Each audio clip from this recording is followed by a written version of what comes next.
పెళ్లి బృందం ప్రయాణిస్తున్న ఓ కారు రోడ్డు ప్రమాదానికి గురైంది. ఈ ఘటన నెల్లూరు జిల్లా అనంతసాగరం మండలం ముస్తాపురం వద్ద చోటు చేసుకుంది.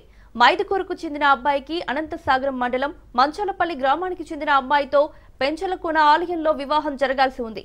ఈ నేపథ్యంలోనే అబ్బాయి వాళ్లు ఆలయానికి వెళ్తుండగా ఆగి ఉన్న మినీ లారీని కారు ఢీకొట్టింది.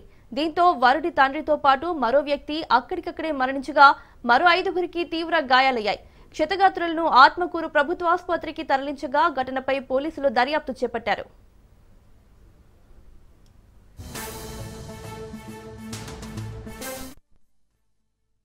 సుంచులూరు క్రాస్ రోడ్ నుంచి పెంచలకొనకి వెళ్లే దారిలో ఉప్పలపాడు క్రాస్ రోడ్డుకి ఒక 100 మీటర్ల ముందర ప్రొద్దుటూరు నుంచి పెంచలకోన పెళ్లికి వెళ్తూ ఉన్న పెళ్లి బృందం కారు ఒకటి దాని డ్రైవరు అతి వేగంగా నిర్లక్ష్యంగా తోలి సడన్గా కుక్కాటం వచ్చిందని చెప్పేసి బ్రేక్ వేస్తే బ్రేక్ ఫెయిల్ అయిపోయి వాళ్ళకి ఆపోజిట్ సైడ్ ఉన్న స్టేషనరీ లారీని గుద్దడం జరిగింది. ఈ ప్రమాదంలో 2 అక్కడక్కడే చనిపోయినారు.